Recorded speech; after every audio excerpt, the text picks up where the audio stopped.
मुंबई, सुबह का समय। मुंबई भीड़-भाड़ वाला शहर जहाँ लोगों को अपने से ही फुर्सत नहीं मिलती। उफ़! सुबह का समय और मुंबई की ये ट्रैफ़िक और ट्रैफ़िक के खड़ी ब्लैक कार जिसमें एक लड़का बैठा हुआ था और कार का हॉर्न बजा रहा था। धीरे-धीरे ट्रैफ़िक कम होने लग रहा था। वो ब्लैक कार वहाँ से निकलकर थोड़ी दूर एक 10 मंजिला बिल्डिंग के सामने आकर रुकी। उसमें से एक लड़का निकला जिसका गोरा रंग बियर्ड, जिम से बनाई बॉडी, बिजनेस सूट, जेल से सेट किए गए बाल, हाथों में वॉच, हाइट लगभग 6 फीट, एज लगभग 26। वो लड़का कार से उतरकर उस बिल्डिंग के अंदर चला गया। वो 5 फ्लोर पर आकर एक केबिन में चला जाता है और अपना काम करने लगता है। तो वहीं एक छोटे से मंदिर में एक लड़की खड़ी होकर भगवान से प्रार्थना कर रही थी। प्रार्थना कर वो लड़की मंदिर की परिक्रमा करने लगी। परिक्रमा कर वो लड़की मंदिर के अंदर आ गई। मंदिर में पंडित जी से प्रसाद लेकर वो लड़की बाहर की ओर आ गई। धूप की चिलचिलाती रोशनी में उस लड़की को आराम से देखा जा सकता था। उसका गोरा रंग, कमर तक आते बाल, हाइट 5 फुट 5 इंच, एज लगभग 21, आंखों पर चश्मा। वो लड़की मंदिर की सीढ़ियों से उतरकर अपनी चप्पल ढूंढने लगी। तभी किसी ने उसे आवाज़ दी, पंखुड़ी, पंखुड़ी। उसने जैसे ही अपना नाम सुना तो उसने पीछे पलटकर देखा। लगभग उसी की उम्र की लड़की जीन्स टॉप पहने वहाँ खड़ी थी। पंखुड़ी ने बोला, क्या हुआ मेघा? मेघा, चल ना यार, नहीं तो लेट हो जाएंगे। पंखुड़ी, यार पर हमारी चप्पल ही नहीं मिली, कैसे जाएंगे हम? मेघा ने बोला, उतारी कहाँ थी? चल मैं मदद करती हूँ। पंखुड़ी ने हाँ में गर्दन हिलाई और दोनों चप्पल ढूंढने लगी। कुछ देर ढूंढने के बाद पंखुड़ी को चप्पल मिल ही गई। उसने चप्पल पहनी और मेघा का हाथ पकड़कर बोली, पंखुड़ी, अब चल जल्दी से, थोड़ा भी लेट हुए ना तो खड़ूस हमें काम से निकाल देगा। मेघा ने हाँ कहा और दोनों ऑटो में बैठकर एक फैक्ट्री की ओर निकल गई। दोनों जैसे ही उस फैक्ट्री के अंदर जाने को हुए, एक आदमी ने उसे वहीं रोक। पंखुड़ी धीरे से बड़बड़ाते हुए, लग गई लंका, ये पक्का आज जॉब से निकाल देगा। मेघा ने पंखुड़ी को अपनी कोहनी से टक्कर मारकर चुप रहने को कहा और उस आदमी की ओर देखकर कहा, मेघा, क्या हुआ सर? वो आदमी लगभग 45 साल का था। मुंह में पान भरा हुआ था, मतलब ज़बरदस्ती ठूसा हुआ था। आंखों पे चश्मा और अपनी नज़रों से वो दोनों को घूर रहा था। वो आदमी बोला, देखो, वैसे तो मनोज किसी से बात नहीं करता, पर तुम दोनों का रोज का हो गया लेट आने का। अब से तुम दोनों काम पर नहीं आओगी। पंखुड़ी बोली गुस्से में, अबे वो करना भी कौन चाहेगा तेरी ये घटिया सी जॉब? और हाँ, बहुत नौकरी मिल जाएंगी। पूरे 10 घंटे काम करने के तुम 8,000 रुपये देते हो। अपनी जॉब को अपने पास संभाल के रख, समझे? और हाँ, क्या कहा था वो अभी? हाँ देखो, वैसे तो मनोज किसी से बात नहीं करता, बड़ा आया, अब काहे को कर रहे हो? मेघा का हाथ पकड़कर, चल मेघा। दोनों वहाँ से पैदल ही रोड पर चल रही थी कि अचानक पंखुड़ी नीचे गिर गई। मेघा ने बोला नीचे झुकते हुए, क्या हुआ? पंखुड़ी बोली, क्या होगा ये पत्थर बीच में आ गया और गिर गए। इतना बोलकर उसने अपना पैर देखा तो वहाँ से खून निकल रहे थे। मेघा पैर को देखकर, अरे यार, तुझे तो खून आ रहे हैं, चल क्लिनिक चल, दवा लगवाना। हाथ पकड़कर खड़े करते हुए पंखुड़ी ने कहा, मैं नहीं जा रही कहीं भी। मेघा ने कहा, नहीं, तुम क्लिनिक चल रही हो, चल। अब हाथ पकड़कर ले जाते हुए दोनों एक छोटे से क्लिनिक पर आ गई। वहाँ आकर पंखुड़ी ने अपने पैर पर पट्टी करवाई और बाहर आ गई। मेघा ऑटो लेते हुए, पंखुड़ी, नहीं थोड़ी दूर ही तो है, ऐसे ही चल चलेंगे।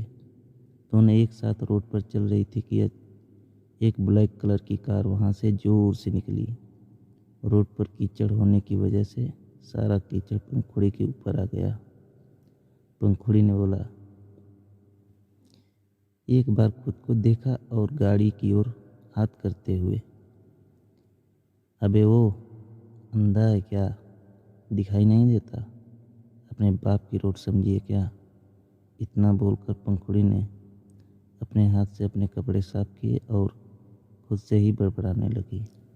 पंखुड़ी, हद हो गई आज का तो दिन ही खराब है। मेघा पंखुड़ी के ऊपर हंसते हुए, ये क्या हो रहा है तेरे साथ। पंखुड़ी, तुझे तो हंसी आ रही है, यहाँ हमारी ये हालत है, चल अब घर। दोनों ही थोड़ी देर में एक छोटे से घर के सामने खड़ी थीं।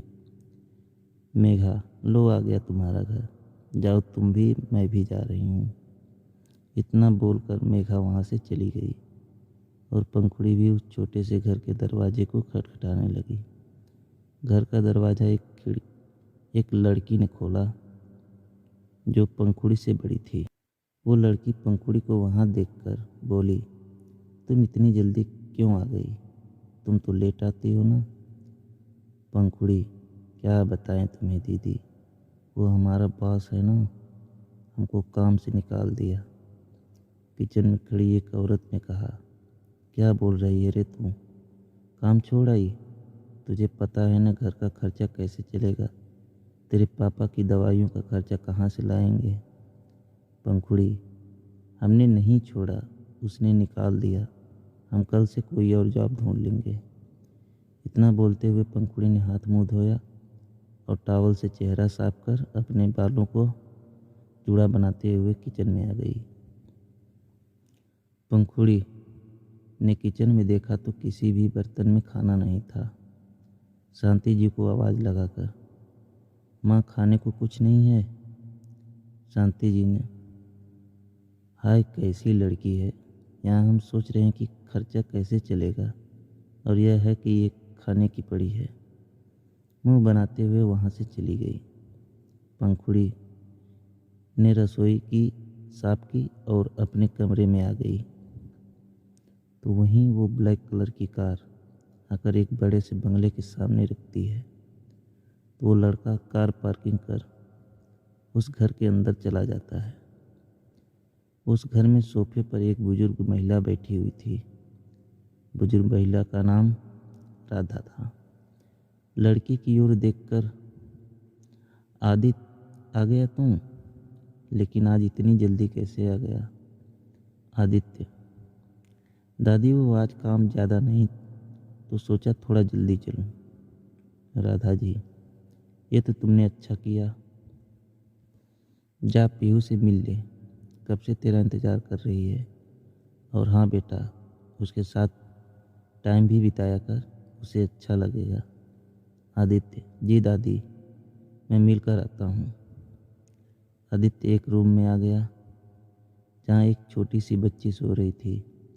उसने पूरे बेड पर टॉयज और टेडी पड़े हुए थे। वो छोटी सी बच्ची उनके बीच बड़े आराम से सो रही थी। आदित्य ने रूम में आकर उस लड़की के सिर पर हाथ फिराया और ब्लैंकेट उड़ाकर रूम से बाहर आ गया। जैसे ही रूम से बाहर आया, एक औरत वहाँ खड़ी थी। आदित्य ने उन्हें देखकर पूछा, मॉम आप, यहाँ पीहू तो सो गई है। अमृता जी, हाँ तुम्हें कब से याद कर रही थी, तुमने उसका प्रॉमिस पूरा नहीं किया ना। आदित्य रूम के अंदर देखकर, कल पक्का इसका प्रॉमिस पूरा करूँगा, देखना कल मैं ऑफिस नहीं जाऊँगा। अमृता जी, चलो आ जाओ डिनर कर लो। आदित्य, हाँ मॉम। सीढ़ियों से नीचे की ओर चलते हुए, मॉम अवनी कहाँ है। अमृता जी, रूम में है, पढ़ाई कर रही है, तुम चलो मैं बुला कर लाती हूँ सबको। सबने एक साथ खाना खाया और अपने अपने रूम में सोने चले गए।